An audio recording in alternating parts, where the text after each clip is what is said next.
it's timely. Timely that my body feels this way. You feeling like Because, booby over I here? currently, I mean, thankfully not that bad. Yeah. I could still play a little ball if I wanted to. Mm-hmm. But I currently have what? Icy hot on my neck, Kind of, yeah. heating pad on my neck. Mm-hmm. One arm is holding said pad. It's flat bud. Mm-hmm. The other hand has the notes. Yep. So I'm beat up for this episode. You really are. But I think it's perfect. You're in the training room. You don't know you what's need been an ice happening. bath. You need something. Been out here struggling. My back's been on the Fritz. for about 4, going on Weeks. 5 weeks now. Mm-hmm. I don't want to speak too soon, but I'm going to record it and put it out in the universe that I think we're turning a new leaf. Wow. But on the other side of that new leaf is a neck pain. So here's where I'm at. Here we are. But the year of love continues. And in this one, we've got what? The love of sports? Sure. The love of community. Mm-hmm. Mm-hmm. The love of self-sacrifice. Mm-hmm. Mm-hmm. The love of small town living. I guess. Or the hatred of small town even living. if it does have an underlying tone of hatred and Animosity. racism That is usually the case in the United States. and a threatening aura Mm-hmm. in general. Yeah. Welcome back to the Sho-Dependent podcast. The injured man. I'm on what's known as the injured reserve right now. I'm currently inactive for today's game. Yep. But luckily I'm able to stay on the sidelines and provide my critiques. Don't worry. I And took my- his helmet. He's not going to be able to play. Oh no. We certainly don't have any more helmets on this team. No, definitely not. Can I wear yours? No. No, you may not. However, active on the roster today. Mm-hmm. Today she's going to be... Can I just be a kicker? That's all I want to be in there for. I don't want to get my shit rocked. All right, special teams over here. Yeah. She's the kicker. Yay! Her name is... Kayla. Hello, everybody. And the coach, he coached football. Now he's coaching football. Football. Mm-hmm. There's some football. Mm-hmm. It's our little buddy boy. Baby bud. But he's currently like the coach that's... I can't remember because I don't know much about football. There's like a coaching staff that's like up in the box who looks at it, who sees it from a high angle. They're like surveyors. And they relay. Mhm. Yeah. So Buddy's currently that coach because he's currently in his own box. And he's not watching us because he's asleep He's in watching another room. the back of his eyelids. Those are good plays right there. But today, I think fittingly, Mm-hmm. it's about to be a sports season that we don't Oh, yeah. participate in. Absolutely not. Nor will I ever. But, I mean, football, soccer is active over in the Euros. The Premier League. But over here in the good old US of A, Very interesting that you chose to do a European accent when saying that. late August into September, Okay. Now we're normal speech. Okay. it's football season. Yep. So we thought, what better to do than a football film, one of the 2, 3 football films that I like. Oh, okay. There you go. I was like, there's been a lot of football movies, but yes, I see what you're saying. Today we're doing Friday Night Lights. Ooh. The 2004 movie, not the TV series, although I do want to watch that. Yeah, maybe one day. This film is directed by Peter Berg, who co-wrote the screenplay with David Aaron Cohen. It's based on the 1990 book by H.G. Bissinger. Also known as Buzz. That's true. I forgot. That book was titled Friday Night Lights, a town, a team, and a dream. Wow. This film follows the Permian Panthers, and that book did as well, as they make a run to the state championship and the pressure the team feels from the town that they're in. Ooh. It's a meet cute baby. It's how we meant this thing.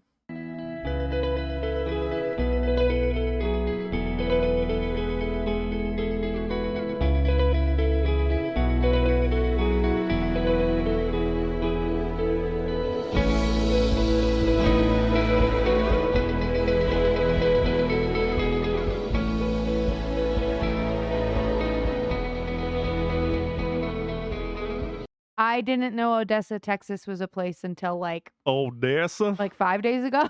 Mm-hmm. It I just popped knew into existence on the map. this movie existed because of you, Mm, solely why? because it feels like maybe twice a month you'll hit Mhm. me with I miss the lights. And I'm like, what the hell are you I talking miss them. about? What can I say? I'm gonna miss the lights, Don't and I think miss them every day, don't think you every do. Friday. Don't think you Every do. Friday, I remember, man. Remember? Because I remember. Why? Okay, I feel like I need to provide context. You usually say that when you're thinking about like things of nostalgia. Mhm. So that's usually when you bring that up. So it does Mhm. make sense Mhm. because you never played American football in your life. Oh God, no, that's not me. Not at all.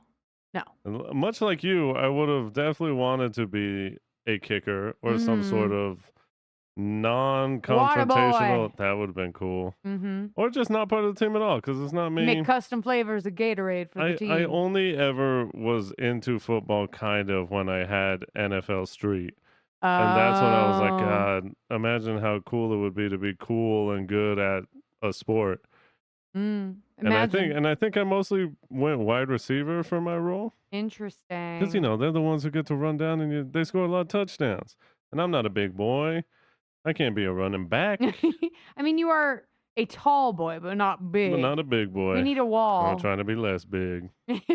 Aren't we all?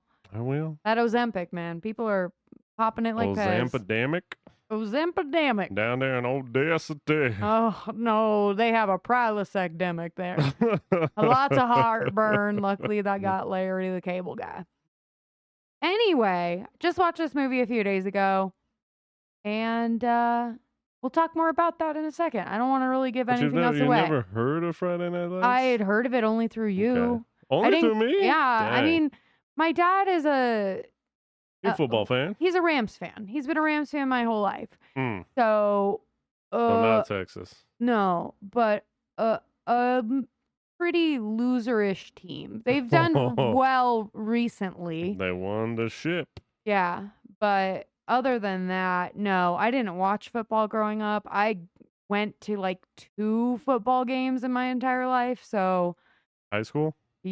I went to one in high school, and I think I maybe went to one of our local college games. Oh, yeah. Maybe. Mm-hmm. I don't know. Maybe that's just a hazy, Mm-hmm. fake memory I came For up with. sure. But yeah. Okay. What about you? When did you watch this movie? When it came out? No, I don't believe I watched it in 2004. I know I didn't watch it in theaters. I've never seen this in theaters. I want to say I just caught this on the cable. Classic Back story in the of day, your classic life. tale as old as Eddie Catch is. it on TNT. I could see them showing this on like ESPN during like an off season or something. Yeah. I can't remember what channel. It had to have been like TNT or like USA, something like that, where they just threw this on. And if you listen to the Remember the Titans episode, you know that I remember the Titans every day of my life. And I constantly am forgetting. And I love that movie. Reminding me. I don't know how you don't remember. Well, It's in the title. like I also, said. a quick rest in peace to Hayden Panettiere. That little girl, she was in Remember the Titans, and now she's gone, Hayden. which Poor is crazy. thing. Yeah. It's so sad. I want to say I caught it on the cable. I want to say it was maybe like 2009, 2010, something. But I so remember you were in high leaving school, high school, maybe going into college, something like that. I don't know. I've never been super into football. My family did always watch because my father likes it. My brother grew to like it the more he's aged, I'll say. We always watch the Super Bowl, but never really my sport. Just not my thing. But I love movies. You do. I love a good tale. I watched this film with my family. It told an amazing story, a memorable story. And I remember saying, I'm going to miss the lights. And my brother and I would say that to each other. And we found it very funny. And I believe my sister would say it sometimes as well. It just became like a running gag for us because we thought it was funny to just be like, I'm going to miss the lights. Having never been like a part of that or anything. Not at all. And not having that culture. But yeah, fond memories, good memories of the first watch. Stick with us through this episode and you'll see how we feel in our DTR. There you go. Getting to know each other. Okay, who's your guy's favorite player? Miles. He just been right. Don't make no difference. He can block, tackle, score the touchdown, snap the ball, hold the snap, and kick the extra point. Hell, the boy will fill up the Gatorade cooler, walk the dog, and paint your backboard. I'm telling you, that boy can flat out play football. Ow! And he can pass. Oh Lord. What? It starts off hot, then it cools off at the end. Mm-hmm. Because my neck is definitely Icy? What the hell? Somebody call the team physical therapist. You need something. Call the team priest. Our Father, who art in heaven. Oh, hey now. Are we in Odessa? We are. Let's start off right away. This movie's sad. Oh my God. It was so... Immediately. It's immediately got a somber tone. I'm like, oh, the vibes are not I'm fun. feeling like something bad's going to happen. Mm-hmm. I don't know. I don't know what it is. I think it's the song. It's the music. It's the theme song. The Explosions in the Sky is the band that made the music for this film. Yeah. And they've managed to capture a very bittersweet, nostalgic tone to the songs. I believe one of them's called Home. I can't remember the other one, but they're the famous ones that, like, it's a lot of guitar strumming. And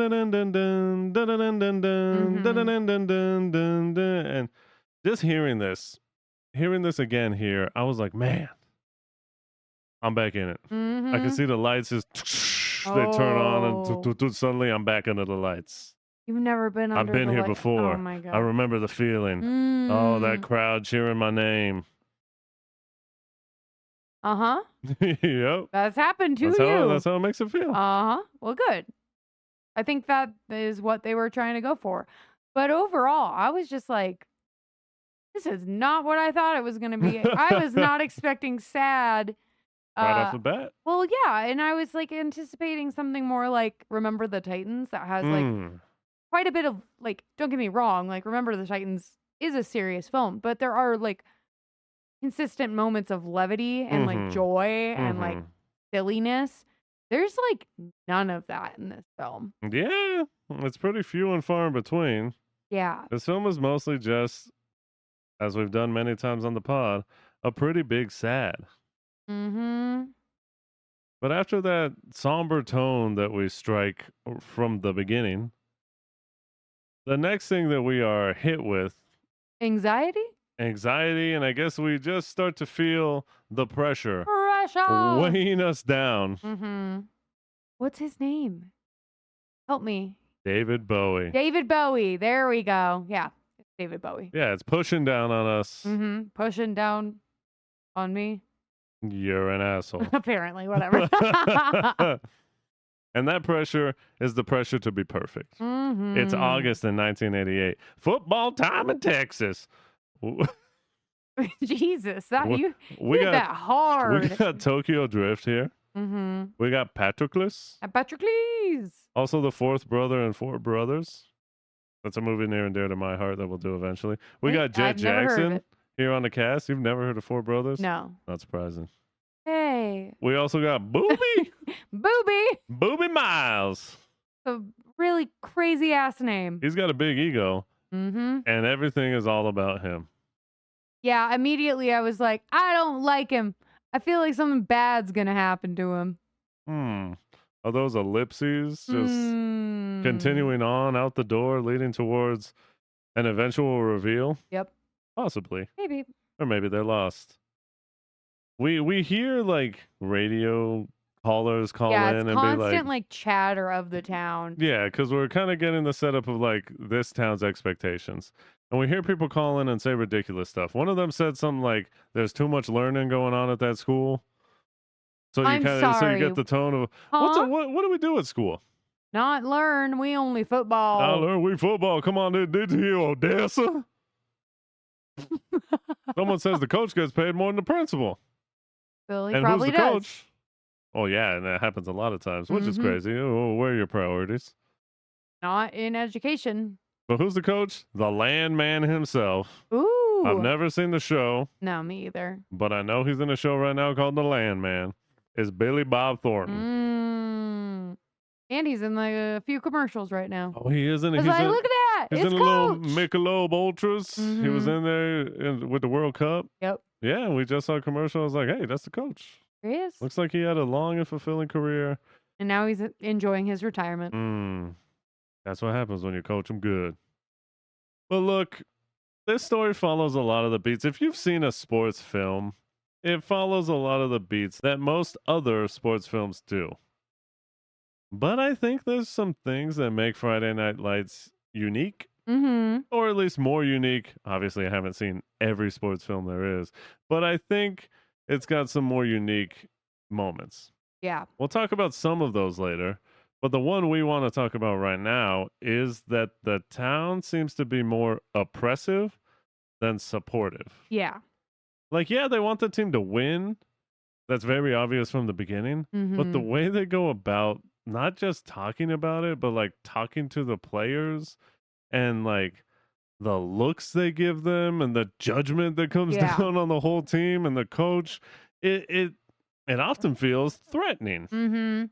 I think that, like, just thinking about it right now, it feels like maybe that intensity comes from the fact that we are seeing it from this like film from the perspective of the players, essentially. Like, we are getting their tone of things. Because I was thinking, like, well, maybe this movie would be different if you were, like, following the fan base of the team. You know, it might tonally shift a little bit more to be, I don't know, a little bit more optimistic, maybe. But it really just feels like the town puts all of their energy into the success of this team, which is pretty crazy considering these are children. Well, yeah, they're children at the highest age. They're 18, which is still a child. At the very highest, yeah. Legally an adult, but you still got teen at the end of that number, and you're still in high school. Yeah, but that's interesting, the perspective thing, because there's, I mean, two sides to every story. Yeah. It could be. That's an interesting idea. Because it could be that they are trying to genuinely be supportive, but when it comes from every angle, the way you perceive it could be seen as like, my God, is that all these people care about? Yeah. It's an interesting thing. Well, and they don't really necessarily see you as a whole person, right? They're seeing you as a player. It's like how a lot of people, like we were talking about during the World Cup, like we see these names as like these kind of like demigods. They are like elevated to the status of being more than human in a lot of cases. And in Odessa, Texas, in this film, it really feels like these boys, because they are boys, very young men, are really, they're like Icaruses, you know, like they're all reaching for something beyond themselves that could get them out of there. And then everybody else is kind of left at the wayside to like wrestle with the fact that they're probably going to be living there the rest of their lives. So I like it. I guess I can see both sides of it, but it's a very like tonally, I would say it's a pretty dark film. Oh yeah, it feels that way. It's kind of got like that. I mean, it was 2004. It was around that time where, like in video games, everything was like grit. Yeah, dirty, brown gritty. and dirty, and like it was Gears of War, Resident Evil 4, where it was just the had Saw that, franchise. It really was. It had like that filter. It had that like we were in a post 9/11 This is world. literally when like dark and gritty, that whole meme, that whole edgelord cliche, kinda. that's when it came into being. So yeah, it feels that way for sure. I love the imagery of like all the kids reaching for something, and like they all have wings, but they're all falling one by one and they're pulling each other down to Odessa, and being like, which one of us can fly away? The cliche, which one's gonna make it out? Yeah. Which one's gonna go on? And because they reference it a few times, of like, you can make it out of this town, you can become someone. Yeah. As they all reach towards a common goal. Damn. Well, let's talk about some of these players. Yeah. We're going to talk about a few select ones. They're the ones that they choose to focus on in the film. Yeah. We didn't read the book. I've never read it. I am interested now because there's some things that I learned through research with Buddy Yeah, the that real life stuff. yeah, I mean, it definitely, I mean, it's a book. It's able to take its time. And then I do want to introduce this as well. Another reason why I want to watch the show is because the showrunner, I can't remember if it's the same guy, Peter Berg, who directed this, but they said that they wished they could have done a TV series for this film because the characters are Mm, different. Some yeah. things are similar. They use some of the similar elements, but they said they wish they could have done like a series for the film because then they would have been able to flesh out everyone's character and really tell like the full story. Yeah, get a more full encompassing picture of the team. Right. That you just can't do in a No. film. Yeah, It it's reminds me very a little hard. bit of Band of Brothers. Oh, How we get like these I yeah, yeah, I yeah. will say the word vignette till I die. I love that word. We get these vignettes of all Yeah. of these pieces of the Focus on- same story. Right. Yeah, it'd be So- cool to see. It would be cool. But anyways, we're gonna start off with Donnie. Daddy! He's the fullback or something. I don't know football. I know No, there's a I don't running know. back. That's the one who runs the ball. Apparently there's a fullback, and I think they also run the ball. I don't know what the difference is. I don't know hardly anything. I know some names, and that's it. But I know that he's like Petey from Remember the Oh, Titans. yeah. There's a lot of parallels because Mhm. much like Petey, he can't hold on to the damn ball. Oh, boy. Donnie! But Donnie's got, He's got a lot going on. well, not only does he have that community town pressure, but he probably has it the worst I would say so. because of one man known as Tim McGraw, It's not his. It's not the character's name. aka Charles Billingsley, Billingsley. Donnie Billingsley's Mhm. father. And Tim McGraw loves beating the shit out of his son. whoa, how are we introduced to him?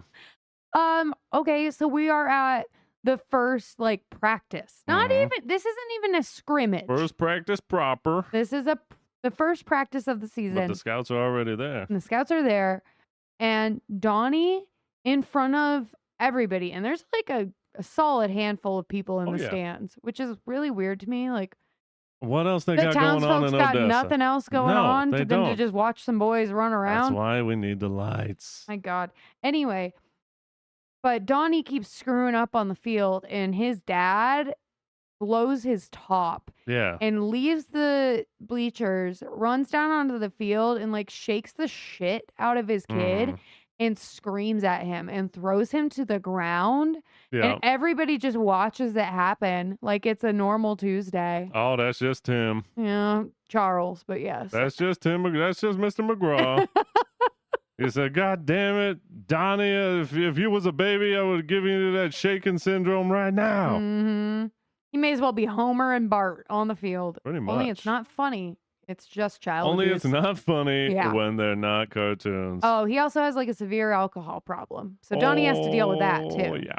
So. hmm And at this point, I paused the movie, looked over at Kayla, was like, "How we feeling?" And I said, bad. This is bad. I'm feeling stressed. Mm-hmm. This is too much. But I was like 15 minutes in, and I was like, I want to go on record that I don't like anything that has happened in this movie so far. Yeah. The vibes are rough start. bad. I am sad and also very stressed. Oh yeah. And I don't know. And here we'll just jump around a little bit for Donnie's. Tale. Yeah, but I wanted to use. Is there a word like tale story, but with a D? Dilemma. That's the one. There you go. Donnie's dilemma. We love alliteration, don't we, folks? And Donnie, he's got all this going on, but he's also wants to be a party boy. Mm-hmm. He wants to have Well, fun. yeah, he's a still. He's teenager. got to blow off some steam. I mean, look at what's at home. He's trying to get something blown. Speaking of going at home, I don't know what the fuck Donnie thinks he's doing, bringing a girl home to bang on his parents' couch. Crazy. Like they're not home. Uh-huh. That's wild in and of itself. But Equally upsetting is the fact that Donnie's dad like walks in on them. well, that's and, what I was gonna like, say. Hold on ugh. one second. What Go I was gonna ahead. say secondly is you know your father Yeah. is an alcoholic abuser Mm-hmm. who openly abuses you in front of, I want to say half the town was Yeah. at that practice. Dog, you know your dad's there. What are you doing? At least try and go to your room. But yes, when they get there, Ugh. they're getting all Han bothered, starting to take tops off. And Tim McGraw's there. Mhm. Obviously, it's his house. And he like walks in on them making out and he's just staring at them, mhm. which is And he disgusting. uses the classic line. Ugh. You know, all Ugh. regular, non-creepy dads say to girls that they've known Their entire since their lives. children, Yeah. which is, Well, you've grown up, haven't you? oh, brother. Dude, you are looking at like a 17-year-old, maybe 16-year-old girl's tits. Yeah. That is disgusting. Yeah. Ugh. And yeah, he proceeds to abuse Donnie Yeah. in front of his wife and Donnie's girl, or this random girl, because I don't think we ever They're see just her hooking again. up, yeah. Yeah, but he's like, hey, remember practice? And he duct tapes a football to his hands and just starts beating the hell out of the ball, like telling him, like, don't drop it, just like as Donnie's like, Dad, come on, Dad, what are you doing? Crazy. I think it's safe to say he probably did not get laid that night. No. But No. again, fast forwarding, jumping around, Tim McGraw here tells Donnie, and he goes on this whole thing. There's so many little moments where these people, these townspeople, their parents, their adults, their teachers come up to them and try and invoke some sort of like, you need to enjoy high school while it lasts. You need to enjoy being on the team while it lasts because you're never going to have this again. But the way they go about it is, again, more threatening. Mm-hmm. And they don't see it as like, oh, this is one chapter of your life. And then, man, when you go on to college or when you get older, you're going to have all these new joys and new adventures. No, what Tim McGraw says to his son is, you got 18 years. And after that, you got nothing. Mm-hmm. He like tells him straight up, after this, look at me. Yeah. I'm not happy. Mm-hmm. And this is what you have to look forward to. Thanks, Dad. Really inspirational, Dad. Mm-hmm. Making me feel really good about my life, Dad. Holy shit. That is such a messed up thing to tell your kid. And I mean, like, I get it. He's sick. He has addiction issues. Like, he is a very depressed person. But, like, good Lord. Poor Donnie. The fact he's able to perform at all is pretty impressive. That's wild. The next terrible thing, probably, I mean, I guess it is the saddest scene with Donnie. Yeah. Is when after they lose another game, because this team isn't undefeated as the town was expecting. His father kicks out his windows in his car as he's driving him home because, of course, he's drunk. He keeps like saying like, "Oh, you see this?" And his father has a championship ring. He's like, "You see this? I won state. Something you'll never do. You ain't never gonna be like this. You know, you're never gonna be as good as me." And he ends up throwing the ring out of the car, which causes Donnie to be like, "What are you doing, Dad? Come on!" And he like goes and tries to find it, and his dad just doesn't care. And I'm just like, "Congrats, man! You're a terrible father. Yeah. You're a bad person. You're not a good guy. Congrats, you won a title when you were 18 years old. You're an absolute loser. Like, look at what you're doing." But he sees it as like, I did this when I was 18. I'm a god in this town. And you got to be one too, Donnie. And he like tries to justify his behavior by saying like, "Oh, my old man beat the shit out of me." Hey, you know? And like, like I'm trying to get you to be a good person. Got to make it tough like I was. Yeah, it's really paying off well for you, Dad. Good job. Mm-hmm. Oh my God. But it's sad. Donnie's just like, come on. Like, why you like this? Why you do this? Mm-hmm. But Very later, unfortunate. Tim McGraw does one good thing. Ooh, just the one good thing. And I was like, oh. Yep. So again, follow that trail of ellipses that leads us further down the episode when we return to this. Time to talk about Mike.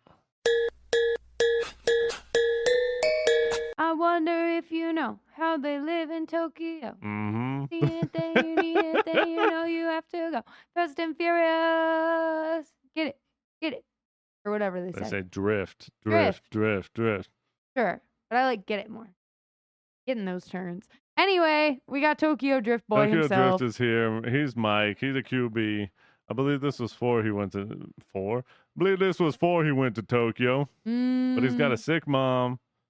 However, he a Wait, good boy. you mean ill, right? Not like, oh, yeah, she's sick. Oh, well, yeah.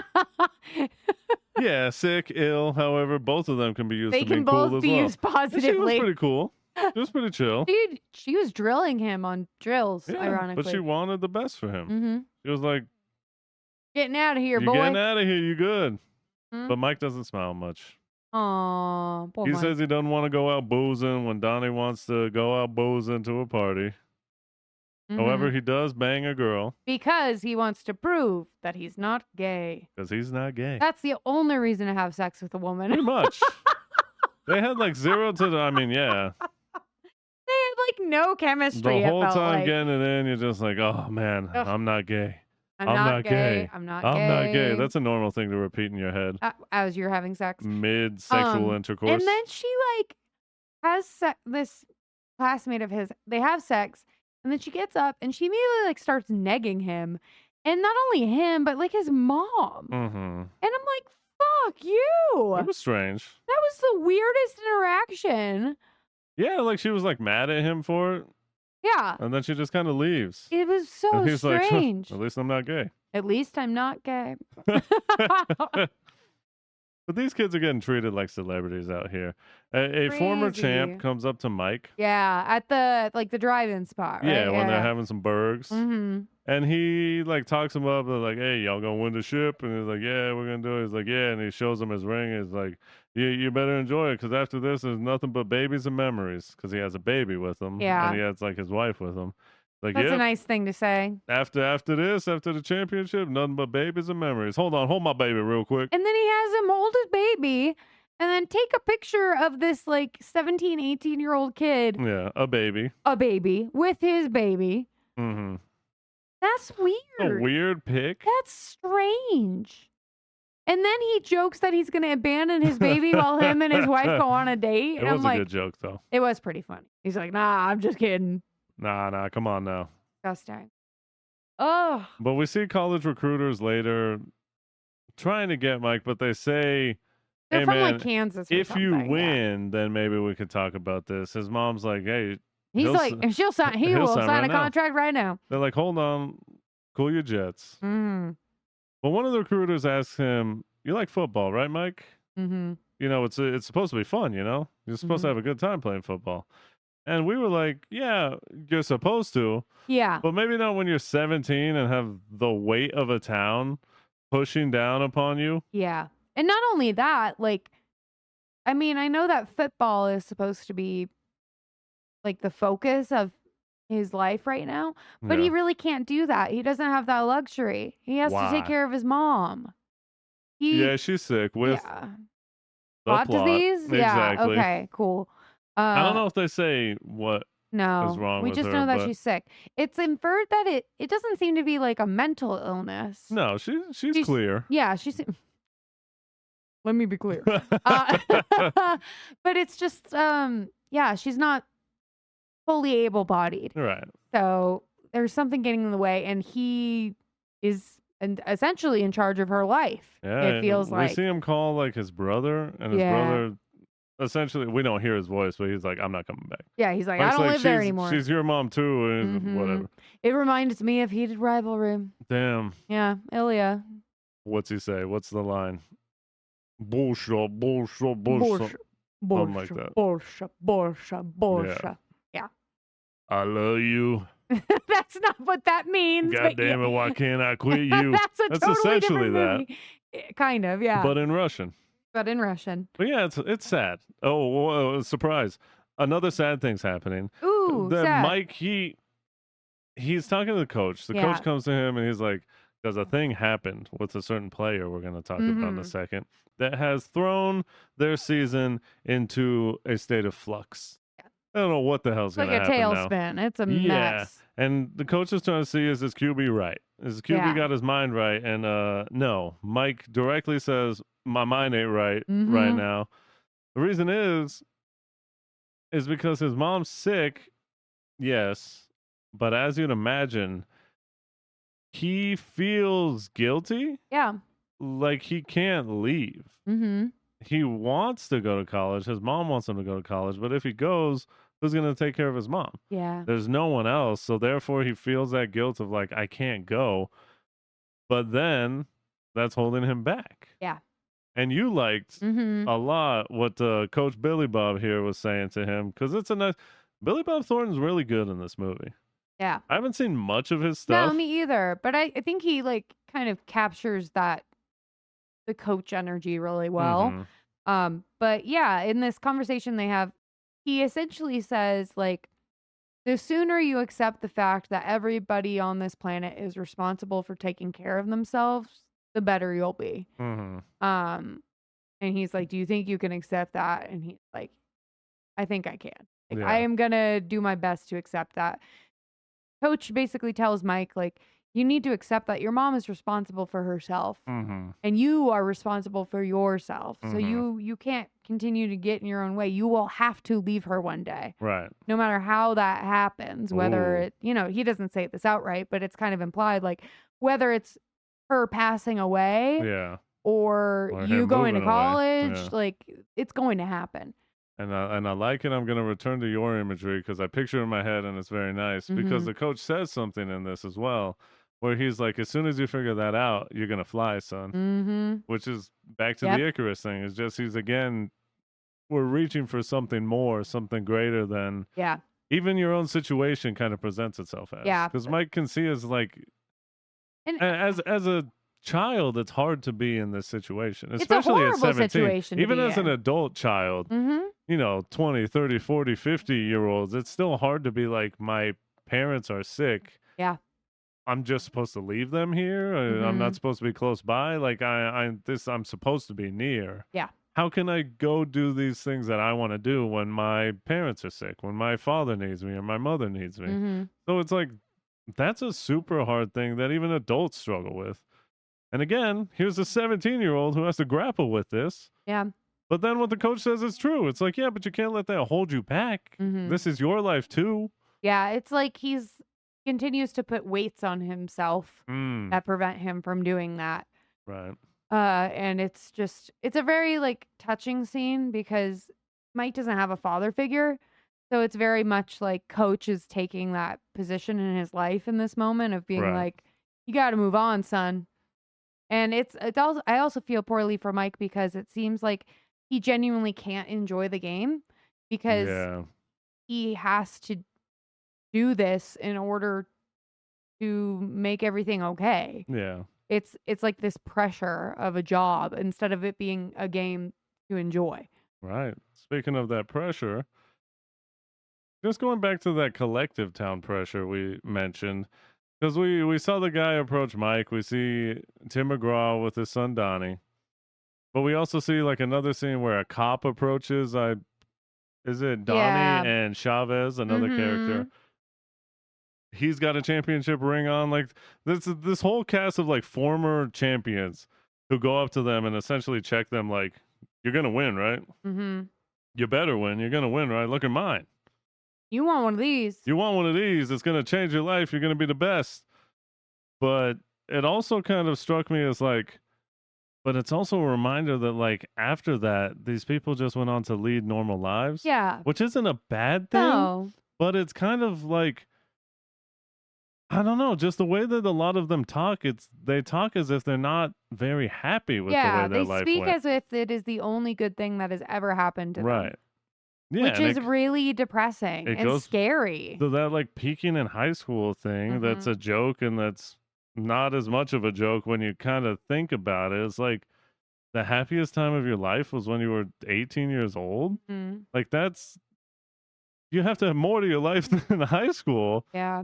So it's just kind of a weird, I don't know another word, bittersweet, melancholy thing that they keep being reminded of. Because these boys, I mean, you know what it's like to be a teenager. You have these dreams, especially being like an athlete. Yeah. And we're going to meet an athlete. We're going to go back to Booby and talk about him. But like, he's like, I'm going to live in LA. I'm going to be this big star.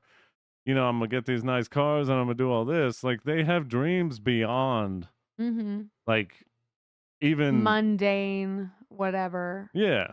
Yeah. So it's just, I don't know. It's weird to just have them constantly be reminded, but I think it serves the purpose of just being like, maybe football isn't everything in life Yeah. and it shouldn't be everything, even though this town seems to be focused only on this one thing.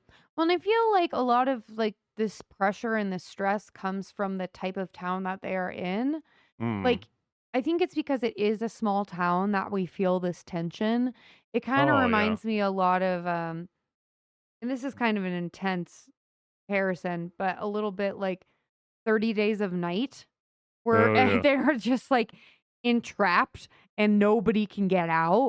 Like they're just so isolated. It feels like even the people they're supposed to be able to rely on can't necessarily be trusted. Yeah. Because it's like, well, are you just going to stab me in the back if I trust you? Like, what? Yeah. How is this going to work out? Right. Because even it feels like every compliment has like a little twist of the knife Oh, in yeah. it, There's always a little sum of like, well, especially to Coach. yeah. Talk about it. Okay, this may be the scene, one of the scenes that upset me the most in the Mhm. film, because I don't know if it's the right term, but it feels like gang stalking. Like Yeah, a it's little bit. not okay. Um it should be illegal, but I don't I think mean, it what can we is do about it? necessarily, but I don't know what you could do. Set up a flock camera. For God, don't do that. That's not the solution. But it's really frustrating because after like a series of losses, Well, one one loss. loss. Actually, yeah, it was just seriously, that makes it worse. After only one loss, Coach comes home and him and his wife are sitting on the porch, and I felt like an idiot in this scene because I was like, what's going on? And then it clicked. But they're sitting on their front porch looking at their lawn, and there's like a for sale sign. I was like, why is there a for Well, sale sign? there's like 7 of them. I know, I was getting there because they Oh. panned out, and I was like, why? Huh? They're moving? Oh my God. No. They're telling them to get They're out. bullying this guy. We lost once. Get him out. You can leave. Mm-hmm. And that is so sad and so mean. Oh, yeah. That's hard. I'm parallel. Remember And the he has Titans a again. daughter at home who has to deal with that. Parallel. Remember the Titans again. Same thing It happens. sucks. I'm afraid She goes to school and probably has no friends. Maybe. Because, I mean, maybe. I don't know. Maybe people like her. Afraid I put you in a tough situation, Coach. If you lose one game, you out.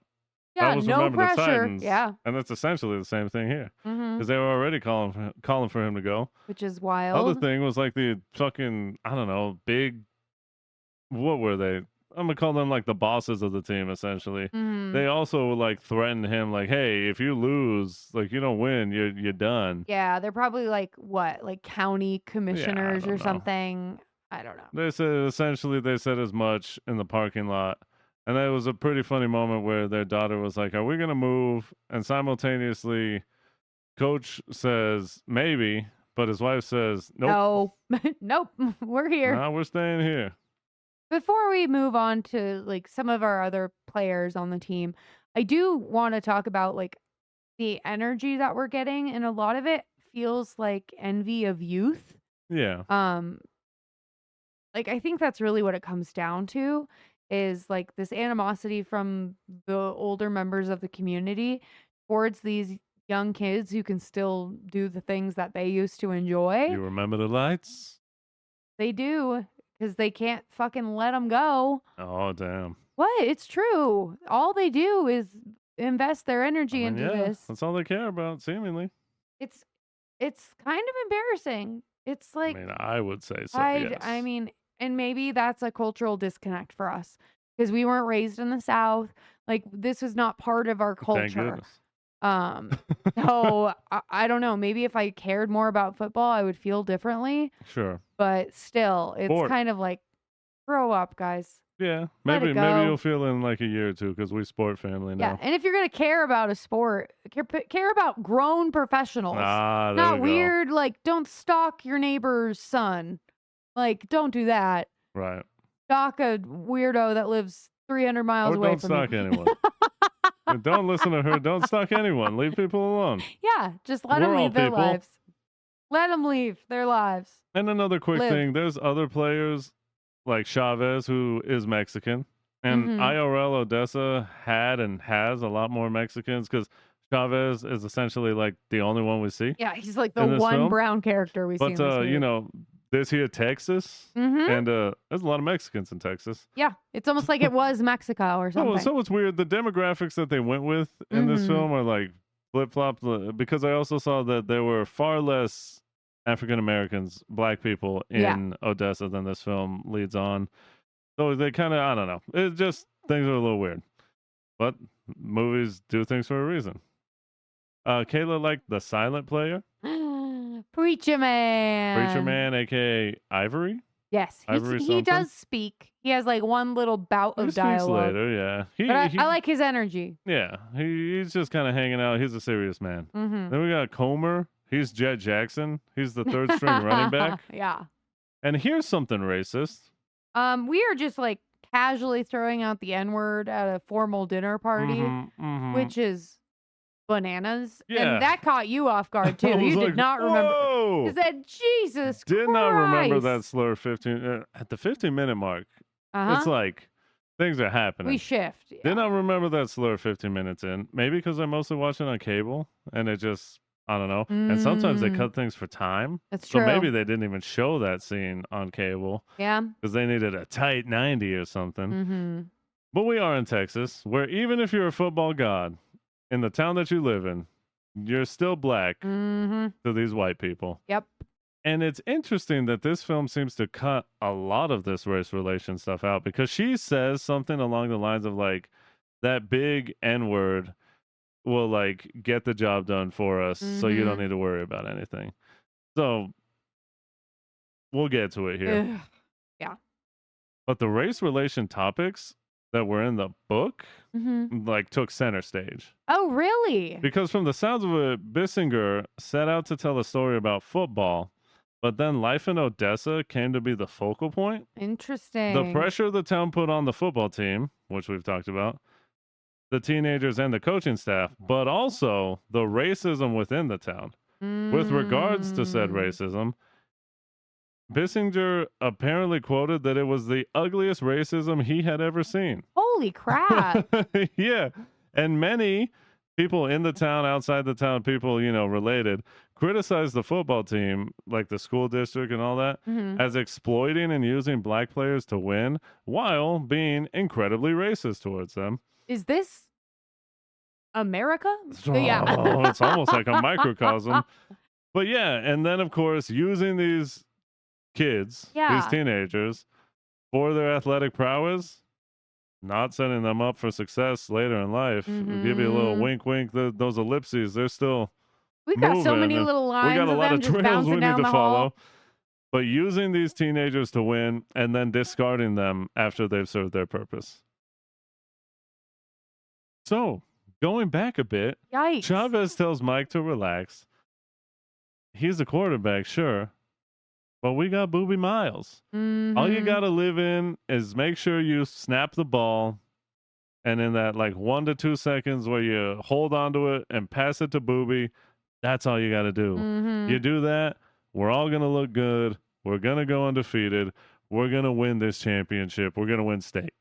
Yeah, putting Surely. all of your assets and relying on just one guy to carry an entire team is always a good way to do things. There's no way this can go bad. Oh no, it went bad. Booby's got a boo-boo. No, Booby. And you were right. Yeah, I was said right. it, and I obviously called I it. was like, I'm not going to tell you, but I yeah. know. Booby does, in fact, get hurt. What a surprise. The All-Star got hurt in the first game. Ugh, I have to throw in IRL. He got hurt in practice. that's even worse. Yeah. Oh my God. He didn't even make it to a game. Oh my God. And after this, this is the most, I So think, much of this is- infuriating plot line. yeah, it's so annoying, but it's hard because it is like, It's very emotional. it is layered and it is like, well, what else does he have? And we'll get to it. But I'm going to start off with the anger. And that first thing is they're playing the first game. Yeah. They're up like 40-7. Yeah. Booby doesn't have to play. Not at all. The coach is like, calls the third string guy because Donnie's the second string. Because running backs and fullbacks are apparently the same thing. I don't fucking know. But Comer, Jet Jackson, he's the third string. They're like, all right, get in there, go play. He's like, hell yeah. Oh no, where's my helmet? And he's like, oh, can I use yours? And his teammate's like, nah, fuck you. And everyone's like, why don't you have a helmet? All right, I guess Booby's got to go back out. And I'm like, no, he first really of all, doesn't. why the fuck? You should have taken Booby out when you were up 20-7. Like, why? If he is your star player, would you put this? Is like coaches lose jobs for this, and we'll get there, but he gets criticized for sure. Why would you have your star player out there at this time? This is garbage time. You've won the game. Get him some rest. So, of course, they're like, all right, Booby, go back out there. And on the first play back, his leg gets like pinched in between two tackles. Yep. And he hears a pop, and his ACL, is injured. Oh, yeah. And I was just like, and they all were like, fuck. And I was just like, this is the dumbest move I've ever seen. This is just really bad. Give the guy his helmet.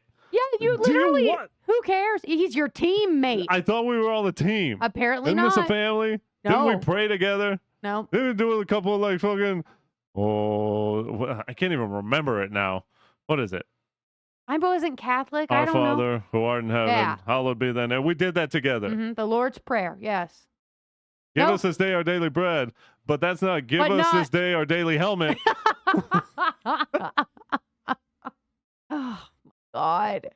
They set this up, everyone failed, and now Booby is injured.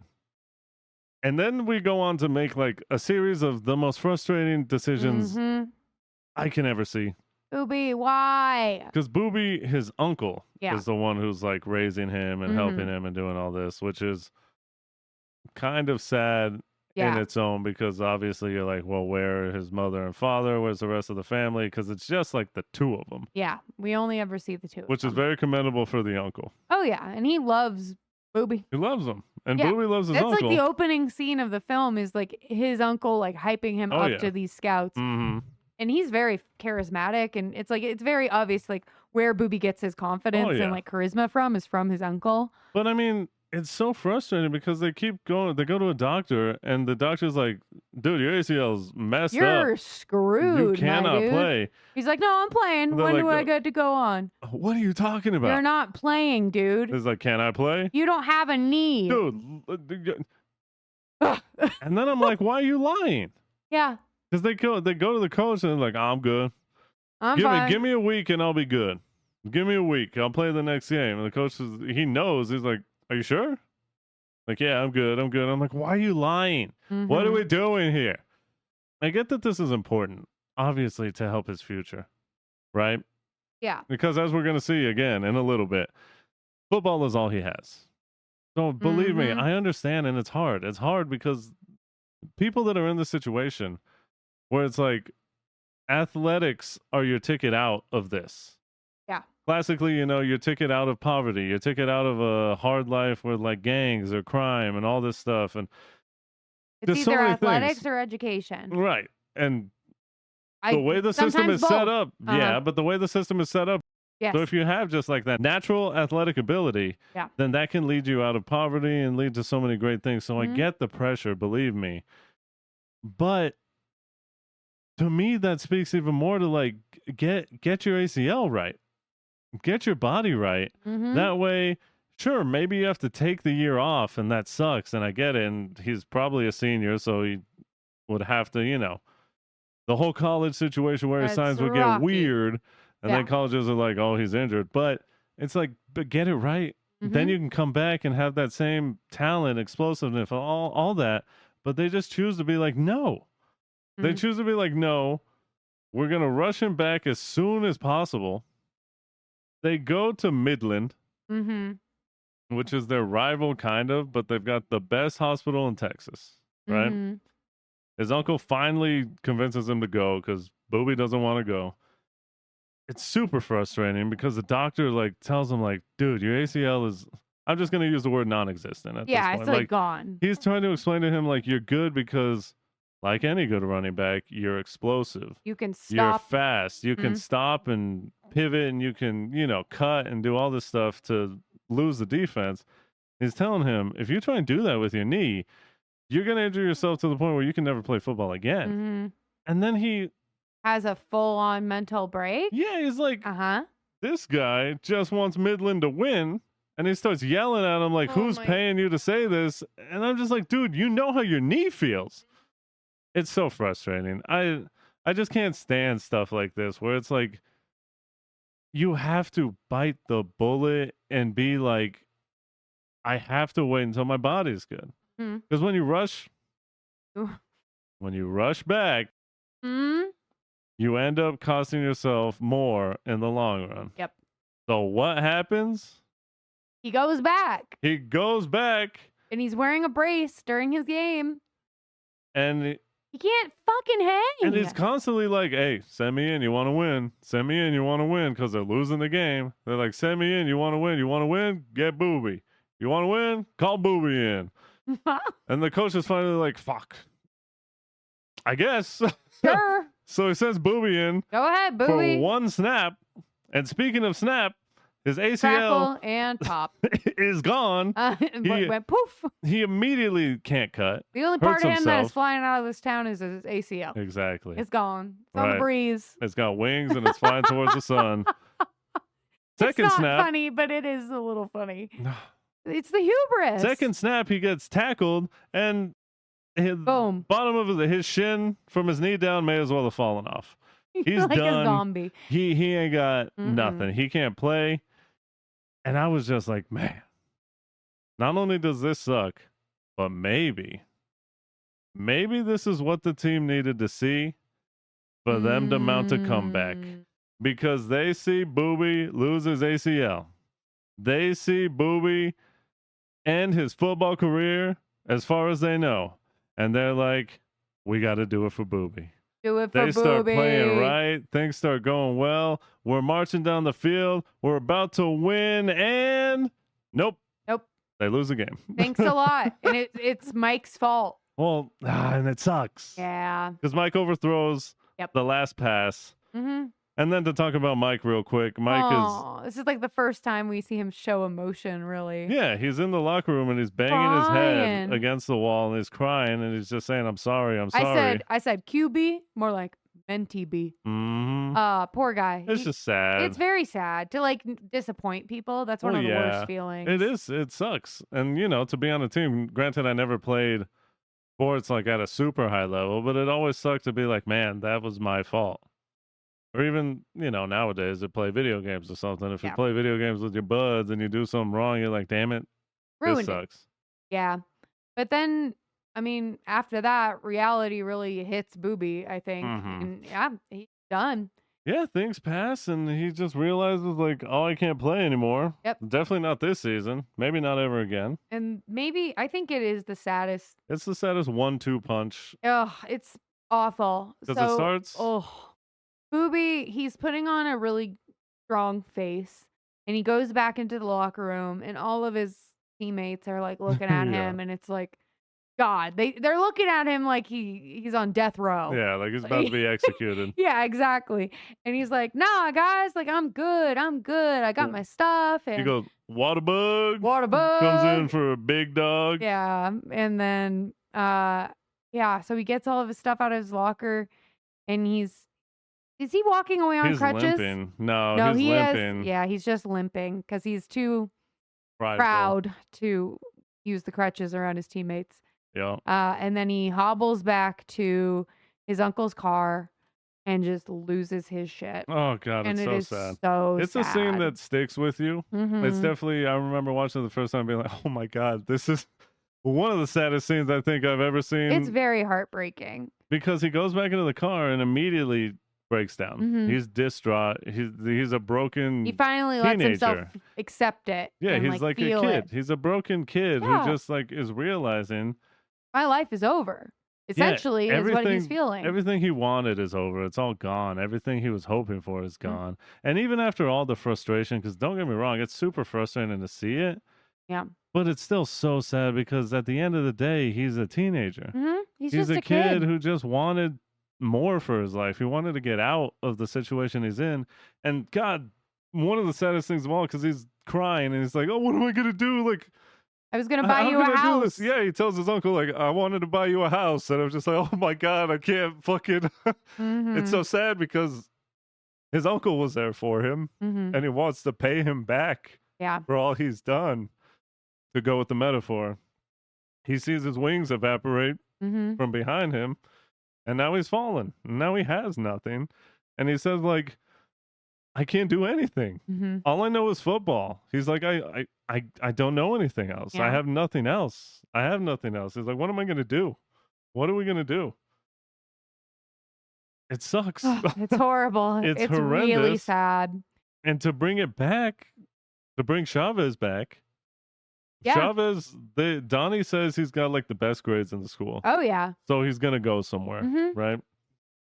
To bring it back to that, it really shows like you have to put some education Absolutely. in here. Yeah. It's funny. I was talking to my coworker about this the other day because I was talking about how my hands are kind of fatigued. Yeah. And I told her, I was like, if I ever get like Doctor Stranged, you know, if I ever just lose my hands, I know that I have another educational background to fall back on. Like, I still have my English degree. I could consider going back to teaching. Like, that's not the only thing I could rely on. Like, if my body does give up on me, I know that there are ways that I could still provide for myself and my family. And you always have to have that. You have to have some kind of safety net, because otherwise you end up like Booby. Yeah, who has nothing to fall back on. Just shattered. And not only him, but his uncle's hope of having any kind of like sustainable future is also gone. Not only for him, but for Booby. You know, you can tell that his uncle like loves him. That's like his kid. Yeah. It's like his son is breaking apart in his arms. And he's telling him like, "We'll figure something out. We'll figure something out." But it's like, yeah, you always have to put education. I'd say you have to put education before athletics. Oh, absolutely. And that's something that we've learned now, because I mean, there's like an ESPN 30 for 30 about like how many football players have gone bankrupt or like are poor now and all that. And it's like, you have to have something to fall back on. And here I have to return to that idea of this town using these players, especially the black players. Yeah, the exploitation. Yeah, exploiting them to win games, but giving them nothing to fall back on. Because early on, at the very beginning, when they're doing interviews, Booby's like, "What are my grades like?" "Aha, don't worry about that, because I can run super well," and all that. Like, he just completely deflects. We see early on he's trying to read a magazine, and it's clear that he's pretty illiterate. Yeah, he's like having a hard time. Borderline illiterate. He's having a hard time sounding out the words to like the names of cars and stuff, because, you know, he's talking about his life in LA. And obviously, it's just obvious that they didn't care about Booby. No. They didn't actually care about Booby. They were like, yeah, he's great at football, but they didn't care what happened to him after. And why would they? Rough.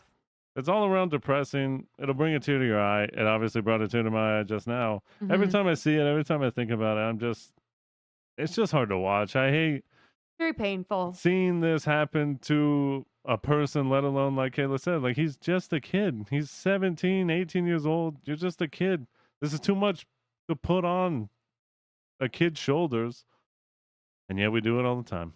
And yet somehow we're going to miss these lights? How are we going to do that? I don't understand. Oh, man. I'd never want to see those lights again. Oh, come on.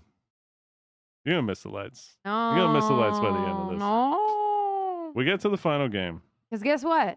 They made it to the championship. They did. How'd they do it? Coin toss, which is freaking crazy. That game that also ended Booby's career? Yeah. Or at least is, you know. It also was their second loss. That created a 3-way tie. They had to do a coin toss. They got lucky. And The Permian Panthers. Did we say that at all yet? Yeah, you did. At The the very football beginning. team, yeah, sure, but The Panthers. the Panthers, our team, Odessa. we're going to the championship. Mojo. Mm-hmm. Which is a whole nother thing. That's a whole other thing. We're not going down that rabbit hole. Real quick, there's always a coach with a lollipop. Always. And there's somehow always the opposing coach. The bad guys like lollipops. They do. Mm-hmm. And in this final game, Odessa, Permian, they're getting killed. Mm-hmm. The other team's playing dirty, though, which I hated to see. That was And not cool. Good God. I fucking forgot. They have an absolute bullshit call in this game, in this movie, because it's clear as day that a ball bounces off the ground and into a player's hands. Yeah. And the ref's just like, yeah, that's good. And they're like, are you sure? He's like, yeah, I saw it. I'm like, what? What? No. Dog, this is horrendous. No. And I was just like, how do you... If it's clear to everyone, you should just reverse including me. If Kayla can look at it and say that was wrong. Yeah, if someone who doesn't even know the rules of football can look at it and be like, wow, that was terrible. Bounced off the ground. That's an incomplete pass. I just don't get... And how, on God's green, there's like 6 referees on a football field? How did only one of them see it? Is this not your job? I don't know. We saw examples of that in the World Cup this year, so I don't know. Oh, damn. But, again, I raise the question, if you didn't actually earn it, if it wasn't, like, good, do you really feel good about it? Maybe. Apparently some people do. Maybe if you don't have a soul coach was pretty or excited, a conscience, and I would have been disgusted. But it's time for the perfect halftime speech. After they're losing... we get the halftime speech from heaven. I must quickly say, yet another parallel. Yes. It's weird that this keeps happening. It's almost like sports are predictable in certain ways. But in Remember the Titans, they also had this theme of perfection. Julius gets up. You remember? The Titans? I do remember the Titans. He's like, now no one is perfect, but this team. This team is perfect. God, it's so good. It's very good. Oh. But this is also very good. And this one's also very good. Before we talk about specific parts, let's hear the speech from Coach Billy Bob Thornton. Well, it's real simple. You got 2 more quarters and that's it. Now, most of you have been playing this game for 10 years. And you got 2 more quarters. And after that, most of you will never play this game again as long as you live. Now, you all have known me for a while, and for a long time now, you've been hearing me talk about being perfect. Well, I want you to understand something. To me, being perfect is not about that scoreboard out there. It's not about winning. It's about you and your relationship to yourself and your family and your friends. Being perfect is about being able to look your friends in the eye and know that you didn't let them down because you told them the truth. And that truth is that you did everything that you could. There wasn't one more thing that you could have done. Can you live in that moment as best you can with clear eyes and love in your heart? With joy in your heart. If you can do that, gentlemen, then you're perfect. I want you to take a moment and I want you to look each other in the eyes.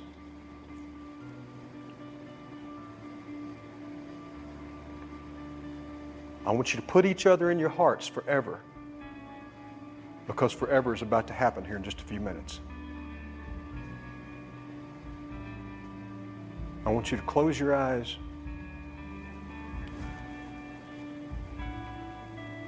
And I want you to think about Boobie Miles,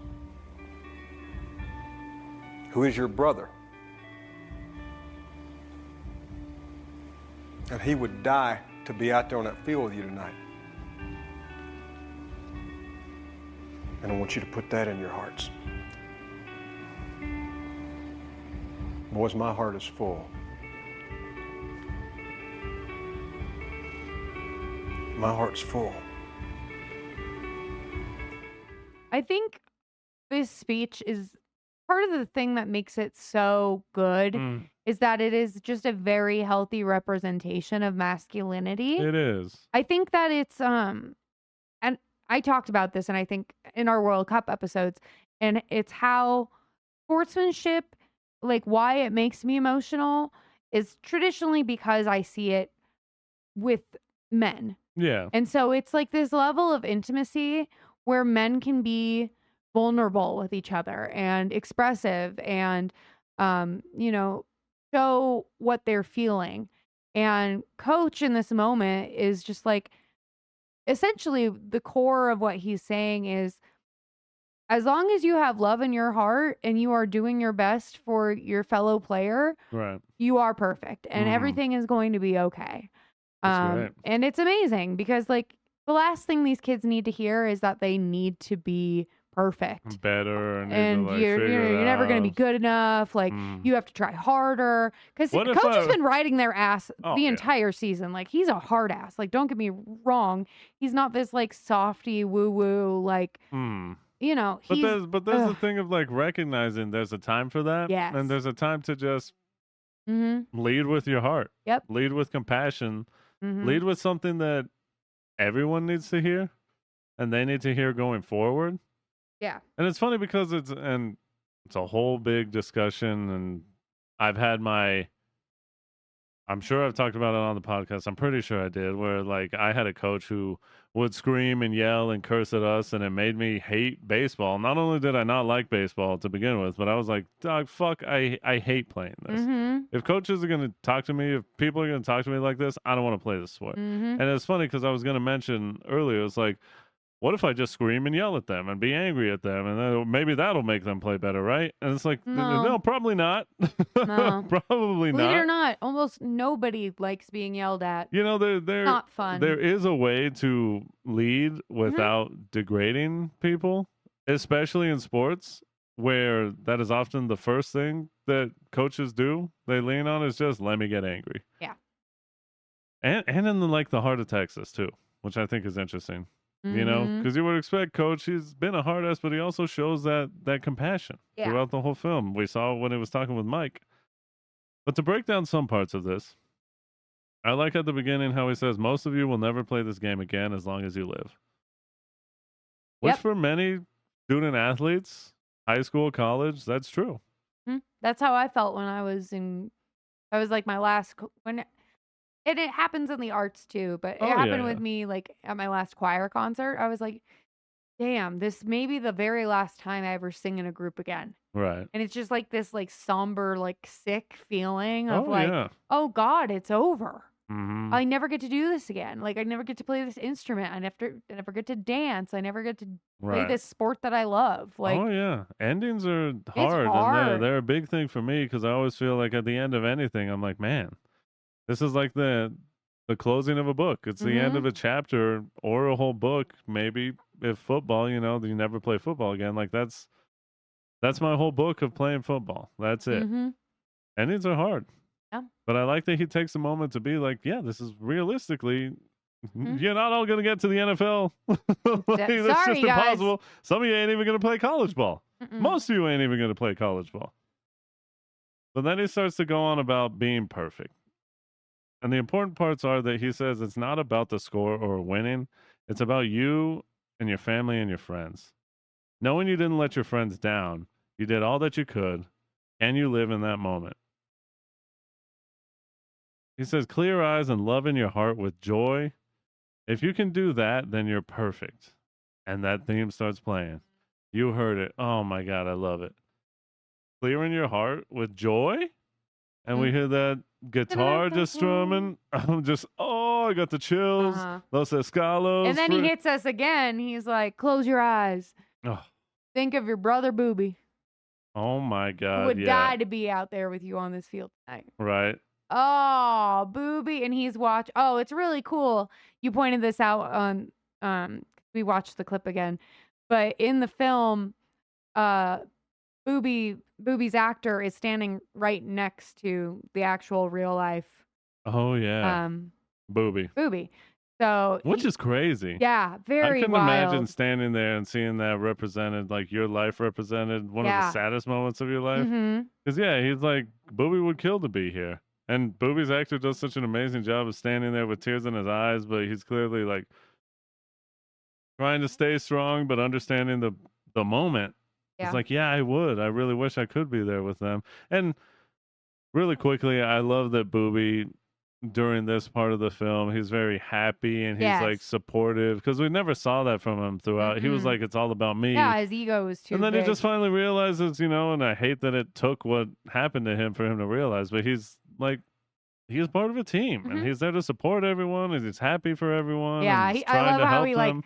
like uses his crutches to get onto the team bus as they head to Yeah, state. I was like, "Oh, right. Booby." It's sweet. I also love the line where he says, put each other in your hearts forever Mm-hmm. because forever is about to happen here in just a few minutes, which is crazy because that moment, Yeah, that's forever going to be with them. that anticipation and like Mhm. being in that space of doing the thing that you should hopefully love And enjoy. and enjoy. Yeah, with your teammates. It's like, it's one of, I mean, I'm sure you have plenty of them in choir and stuff. It's like Mhm. one of those moments where it's like, no matter how old you get, you're going to remember that. Like Yeah. the fun you had at that moment or like what you and your team were doing at that time. It's like, yes, you should have plenty more happy memories in your life that extend beyond high school for sure. But man, those are the fun parts about nostalgia and looking back in your youth. It's like, man, remember when we did that, or we were just dumb kids doing this, or it's just one of those moments that'll live forever. So I think it's just very well explained. It's like forever is going to happen in just a few minutes. But he ends it with that beautiful line of, boys, my heart is full. My heart is full. And then we get the crescendo of the song, and he tells Preacher Man, Ivory, and they start doing the prayer because there's here Texas. Mm-hmm. Hallowed be thy name. There you go. And then second quarter happens, or second Oh, half happens rather. and they're kind of cooking. They're doing really well. We're coming back. They're fighting back. We're doing it, and it comes down to some big plays.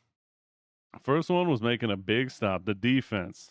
We got to sprinkle a lot of D on them. My goodness. But with Preacher Man's help, Mm-hmm. we do it. And Permian's got the ball again. Now we're down to one final play. They decide to go a little QB sneak. Time for Mike to earn it. He turns, he spins, he's shaking off a tackle or two. He runs. They all just ball up.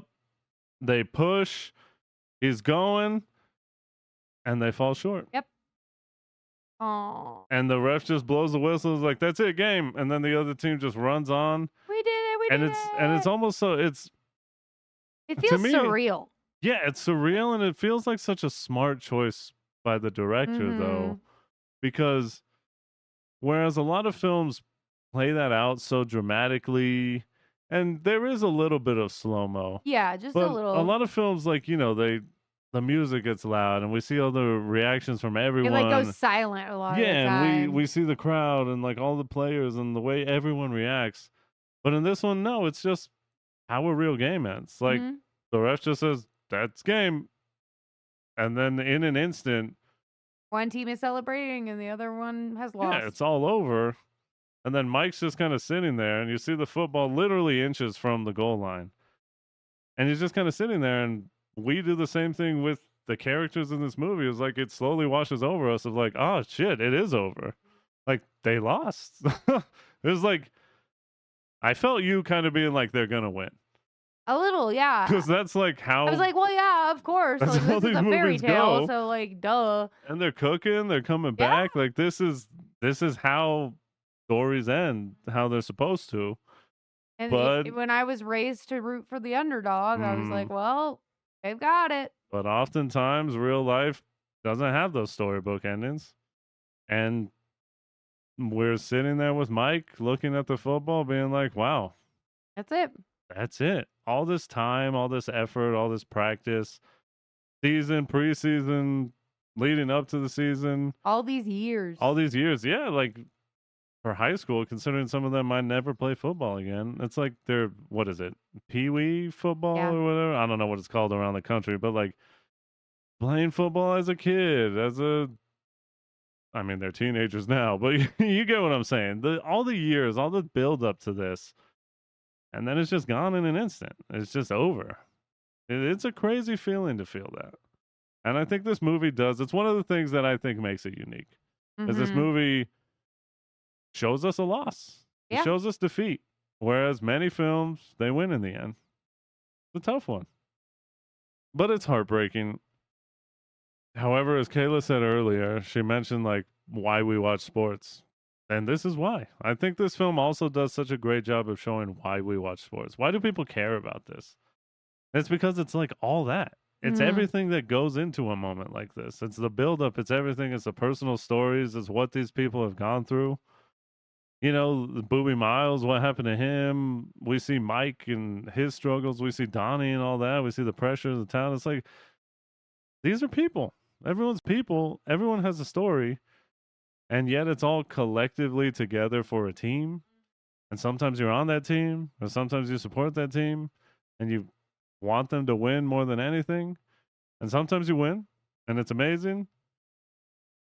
But sometimes you lose. Sometimes you lose. and it sucks. and it sucks, believe me. But it's something that, like, that's sports. It's real. It's not as fun as it is to always have that payoff, because we're humans and we want a good payoff. We want something to end like they deserved it, right? But sometimes the people who deserve it don't always win. And that's a reality that I think this movie shows us. Well, there is a little bit of like fantasy fulfillment in this. We're getting to the end of these trails. And we're circling back around. Remember when we were talking about Donnie and his dad and that Tim McGraw? Okay. And his championship ring. Well, we forgot to mention that Donnie did end up finding his ring and gave it back to his father in a very like cold way. He just like threw it on the counter and like walked out. But after the loss, Donnie's dad walks up to him and gives him a big hug and gives him his championship ring. Ooh. And I'm like, oh, it's good. Oh, baby. Dad, they're so sweet.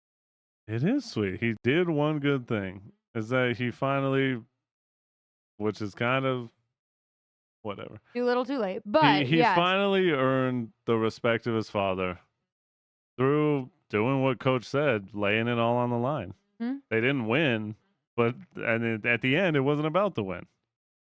It was good to see. Yeah, thank goodness. To wrap everything up, we get kind of like an epilogue. A little bit, yeah. We see Chavez, Mike, and Donnie. They pull up to the parking lot of the football stadium where the Permian Panthers play. And they say one final goodbye to each other. Chavez says, I'm going to miss the heat. And Donnie says, the immortal line, I'm going to miss the lights. I'm going to miss the lights. And he kind of, I always remember because he does like a little nod, like, I'm going to miss the lights. That's in my head. That's permanently in there. Oh, yeah. We also see in this wrap up that, and we already said it in this podcast, but when we were watching it, I was like, damn, I forgot that these are real people.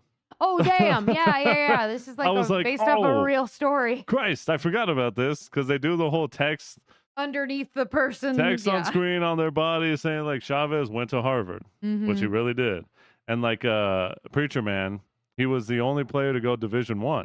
He actually played D1 football. Yeah, Ivory. And then a couple of the other guys like Mike, he went on to play a little ball. And then, you know, him and Donnie, I think they played a little ball and then had a successful career in something else after. And then Booby played college? Yeah, they showed that Booby, he came back from his injury. He came back from his injury eventually and like played a little college ball. And I think they said that he and his uncle like lived together until his uncle died, which is, I mean, that's life, but it's just kind of, it's nice that they were still able to be together.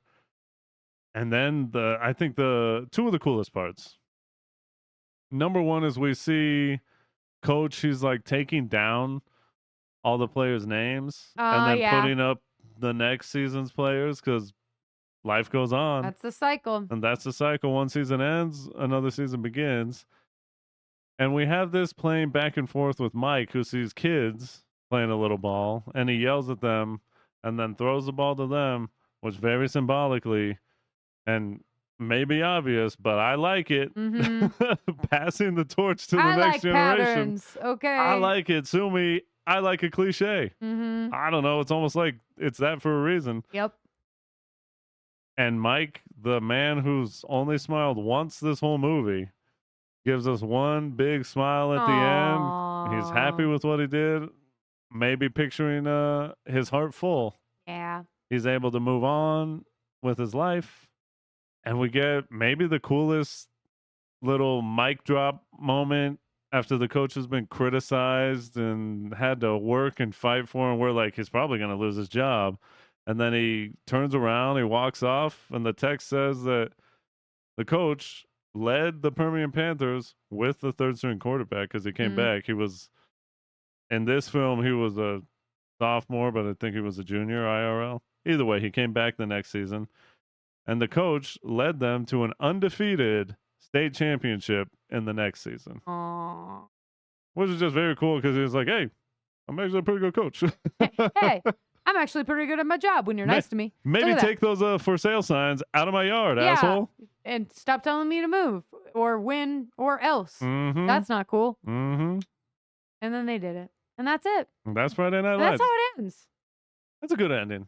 I like the end. I like it. It's always nice to see these real ones like, oh, what happened to them? Good. Yeah, we DTR. Let's do it. What's wrong with y'all? Y'all play like some little girls. Y'all like y'all never played football before. These guys are nothing. You hear me? They breathe just like we do. Yes, sir. They sweat just like we do. Do you hear me? They went through 2 days. We went through 2 days in 110-degree heat. Yes, sir. I want you to hit everything to move. If the ref gets in your way, you hit him. Okay, then, let's play. But they're cheating us too. They're against us too. This is our team. This is us. Let's go right now. Let's get it up now. Let's go. For me, I feel like I can't be show dependent for obvious reasons. I didn't watch this movie until like a few days ago. Yeah. So for me, I feel like it's more of like how I would rank my. Are we curious? Yeah. I think I'm more like show. Do we see the potential? I guess I would be show curious. I feel like it's going to take more rewatches for me to really appreciate this film. Just because it kind of caught me off guard. I wasn't expecting it to be such a sad movie. Right. And for me, I love sad movies. Don't get me wrong. I love me a cry. Love a sad song. I love being sad. But I have to be in the headspace to want to feel that way. I see. So it's like sometimes, you just want to throw something on and make yourself upset. But this movie, it encapsulates, it is kind of like the dark side of Remember the Titans. It's Sure. like where Remember the Titans is like super inspirational and like it has that levity. This is like the dark side of that. And you need both, right? Because you need and they find their like center point at the reality of life and like the struggles that these kids go through. But yeah, I feel like I just have to be curious because I definitely need to watch this more to have a better appreciation for it. But damn, that theme song is so good. We listened to it If before. you want to be sad, look up that theme song and just kind of like let your eyes glaze over a bit and you'll be good. You're ready to go. It's so good. Yeah. I mean, very good fall song. Feels very autumnal. Perfect for the fall season when football's back, baby. Can't believe it. I can see, and it makes sense. I like it. I see your rating. I respect it. Thank you. And I appreciate it. Along those lines, Remember the Titans, I'm Sho-Dependent, right? Oh, yeah, 100%. We all know this. I watch that pretty much every year. Friday Night Lights, I hadn't seen in a few years. I hadn't seen in a while. But I miss the lights. That's something that's always in my head. As Kayla said, I say it out of nowhere sometimes just because I Just find because it it pops in your brain. I find it very funny. It makes me happy. It reminds me of my family. It reminds me of my siblings and us saying it together. So that's always going to be with me. But in terms of show dependency, I would have to say it's more of a show casual. Mm-hmm. Maybe it'll get to show enamored with some more watches yearly and then eventually develop into that show dependency. But I think it is something to be said that there are certain films that we always have to watch and some of them that we kind of have a fond memory of. Are you saying you missed the lights? I miss them. But it's also kind of like, I don't know. It's a fond missing. It's not like a yearning. Yeah, and maybe you're like, oh, yeah, I miss those days. And maybe it kind of feels like it's better when there's a little bit of space in between. But I'm just trying to get to the fact of like, maybe it might become a yearly watch. Yeah. And then it'll grow in its dependency, or my dependency will grow upon this film. But for whatever reason, it's just not one that I've been like, I got to watch it every year. Oh, I got to watch this again. I mean, we've been together, what? About to be 11 years. Aye. And this is the first time we've watched it. Uh-huh. So in all these years, I could have been like, hey, you should watch this movie. And I didn't. So there you go. That kind of speaks to something. However, as I hope we've spoken to in this episode, I do really like this film. There's moments that will make you happy. There's moments that'll break your heart, bring you to tears. But in the end, I think it does leave your heart full, as it left mine. And I'm going to miss the lights. Oh, he said it. And we hope you miss the lights too. And we hope you miss us. We'll miss you. So that was that. And this is this. Thank you all for listening. If you like what you heard, then please give us a follow, a download, and a spread the word. Yeah. Tell your Permian Panthers. You all got that mojo. Hmm. Tell them they can find the Sho-Dependent podcast wherever they listen to podcasts, whether it's on YouTube, on the Apples, really anywhere. We should and shall be there. If you want to follow us on the socials, Instagram, TikTok, at Sho-Dependent Pod. That is at SHO-Dependent Pod. Myself, it's at twitch.tv/Victor V Sweet. Gorgeous. Yeah. Where can you be found? You can find me painting the paper banners that the team runs through as they go onto the field. That's a good one. That's the closest I would ever get to being a cheerleader. That's it. And then you'll scurry off. And don't hit me. Like those horrible videos of those cheerleaders just getting demolished. Beer. Yeah, no, I'm just painting it. I'm not holding it. Yeah. Oh, no. I will make the thing that they destroy. You do not get to destroy me. That's it. Yeah, I'll be doing that. Woohoo! Bye-bye. Goodbye.